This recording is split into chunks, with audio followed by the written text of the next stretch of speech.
What's up, nerds? This is Garchu Collects or Dan, and welcome back to my channel. Today I just want to take a quick look at the pickups I made in the month of November. I went to a few different card shows and interacted with the hobby quite a bit. Just wanted to show off the things I've been picking up this month. To start off, I did open a case of Surging Sparks, and these are the major hits. So, as you see, I only got two SIRs, which is a little disappointing from a whole case, but they were two of the better SIRs, so that was nice. I also hit the Latios illustration rare, which is awesome. This is one of my biggest chase cards. I love Latios, one of my favorite Pokemon, so this was really cool to get. And it is kind of semi-gradable. A little OC, but like for an IR, like the corners look really good. So I'm going to send this in just for the hell of it. Probably going to hit a 9 because it's an IR, but still glad to have pulled this myself, and we'll have a copy graded in my collection that I pulled myself also, which is going to be very cool. I did also pull a Pikachu EX full art. Unfortunately, not the SIR, but this is pretty cool. I actually pulled two of these. The second one, to be honest, don't even know where it is. Kind of chaotic in the behind the scenes of Garchu Collects here, as I'm vending my first card show this upcoming Saturday, the Best Flippin' Card Show in Woburn, Massachusetts. I have a table there with one of my good buddies, so if you somehow see this in the Massachusetts, New England area, please stop by, say hi. It'd be great to meet anyone who's seen this channel, or just in general anyone who's interested in Pokemon. This show this upcoming Saturday, December 7th, it's going to be a really big show. I've been to this TCG only event before, and it's a really good time. There's a very good selection of vendors. It's a very large venue. I think there's like 100 vendor tables, which is crazy, all Pokemon, so it's going to be awesome. Definitely check it out if you're in the area. Anyway, after that, I think I went to 3 shows in the month of November. It was a very busy month, and I mainly picked up raw. So I'm just going to quickly go through all the raw cards I picked up from the show to grade. Now, some of these are kind of borderline that I'm going to have my buddy take a second look at to make sure that I'm not crazy to send these in. I think some of these are going to be sold at my table raw instead of graded, but majority of these cards you're seeing now should be graded.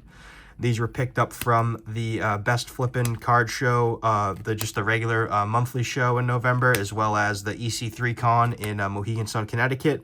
And then lastly, I did go for the first time to PokeCon MA in Wakefield, Massachusetts, about 10 minutes from where I live. That was a really good show. I'm going to go back. I think there's another show at the end of the month, but I really recommend that show as well. Anyway, it's great to live where I live in Massachusetts, where all these shows around I can go to pretty much twice a month, and this month even 3 times, which was awesome.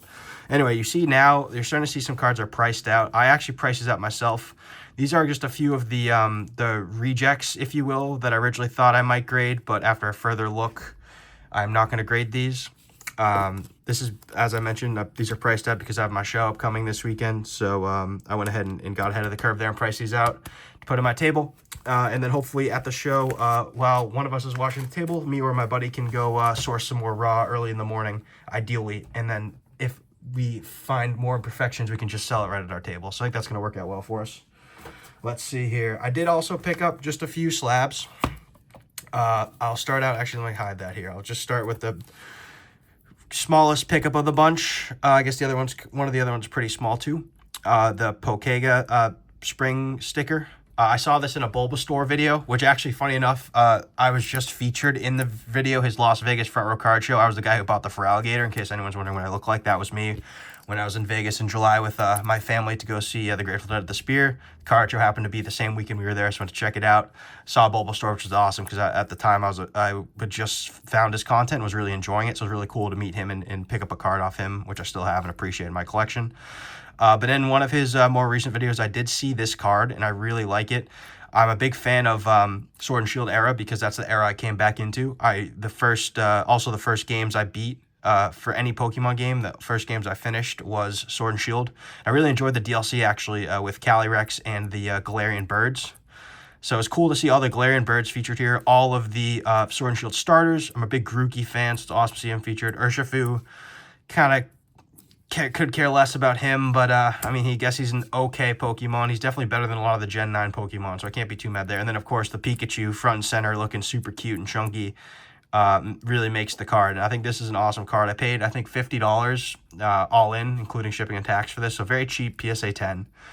But I really like the art. I don't collect many Japanese cards, as you know. I won't be collecting many more, but this one kind of caught my eye, and I think it's really cool art, so I'm happy to have picked it up. Second pickup I made from the EC3 Con show is this Topps card. My first Topps card I owned. my first Slab Tops card I own also from the Pokemon movie Mewtwo Strikes Back with Pikachu running from Mewtwo's Pokeballs. This card caught my eye because it was priced for 50. I was able to talk the guy down to 40. Very cheap card. An 8. I know I'm not really an 8 collector, but first time coming across this card, I actually just watched the movie for the first time in a long time, maybe like a week and a half, 2 weeks before with my girlfriend. So it was cool to kind of see a scene from the movie that we both really enjoyed on a card. And I really like Pikachu, and I thought this was a funny scene of him running from the Pokeball. So I think this is a really cool card to pick up, and for the price, I couldn't beat it. And then lastly, this is one of the biggest pickups I've made in a long time. I guess the most recent, other than Chicago Collecticon. I mean, I've gone to a lot of shows recently. I spent a lot of money on Pokemon recently, but the way the market's going, I mean, that's looking to have been a good thing in the long run. I mean, we'll see how it plays out, but right now everything's booming. All my sealed's going up. I'm hoping to offload some of it at the show. A lot of even the singles I sent off for grading. Still haven't gotten it back yet from Chicago Collecticon, but some of these cards have like doubled and tripled in value. It's from what I paid in October. It's absolutely insane. Like, I'm going to make out very well in that submission. I'll have the full rundown for you guys when we get that submission back. I'm planning to do an in-depth breakdown of my gain loss on that submission. But anyway, without further ado, this is the big pickup I made at the PokeCon MA. A beautiful first edition Dark Charizard with an absolutely incredible swirl. As you can see right in the middle of the card, it's almost like he's looking down at it. It's like a swirl just appeared behind him and caught Charizard's attention, and he whipped around to go look at it. That's what I love about the positioning of this swirl. So I paid $850 on this card, cash, which is high market. As you guys know, I usually like to pay below market, maybe about 10% below, 12% below, if with cash, because that's like what we would save on eBay fees to do the transaction in person with cash. Also, there's no tax forms generated. As Dan Ketchum Collectibles says, do with that what you will. But anyway, I do like to be below market when I buy at these shows. However, when I see a card like this, I'm willing to pay high market for it, even if I'm in person at a show with cash, because this is truly, in my opinion, a one-of-a-kind card. I mentioned this in my last video about swirls. It's a shame that I picked this up after I made that video. But I mentioned how I really think swirls are like a unique identifier on cards and how they can add substantial value. So I was very comfortable and actually excited to pay $850 for this card, because this is going to be a PC card for life. I'm really thankful that I own this card, and it's really going to go well in my collection with my other two first edition Team Rocket cards. I'll actually grab those super quickly here, if I can find them. Let's see. Yep, okay. So in case you guys didn't see my last video, I guess I'm slowly building out a first edition PSA 9 Team Rocket holo set. And why these go together is, let's just start with the Raichu. There's a swirl there on that one, a full beautiful swirl, and then same with the Blastoise, another full beautiful swirl. And it's interesting, I've noticed that I think these swirls are like the same exact like position on the card. Like, it's funny how like the way, I know these are, I'm sure these weren't printed on the same sheet or anything, but just the way that, however they did like the holo pattern, like whenever I had the swirls positioned, like I'm sure it was in some sort of like semi-grid pattern, and it looks like these cards were placed like very similarly on the sheet, just because in the line, like they were kind of right in line with each other, these two swirls. And I love how the Blastoise and the Charizard are kind of like looking at each other, and then their swirls are like on the correct side of where they're looking. So I think together, like these two cards displayed, I guess it's a little hard to show on camera, but these two cards, like that just looks insane. Like, you know what? Let me just take a picture for the thumbnail. Okay. We made it 9 minutes into a video. I'm sure you can bear with me here just a second. But yeah, guys, that's pretty much it. Thank you for watching this far. It's been an absolutely crazy Pokemon market the last few months, and I don't anticipate it going anywhere anytime soon.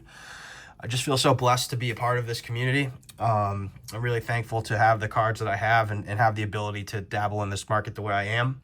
Going into 2025, I'm hoping to be making more content, trying to be more active on Instagram, as well as meeting more people in the community and maybe even collaborating on some some YouTube content, whether it just be like a long form podcast or maybe like a collection video where we go through, someone goes through their collection and shows me their favorite cards. I think that'd really be great.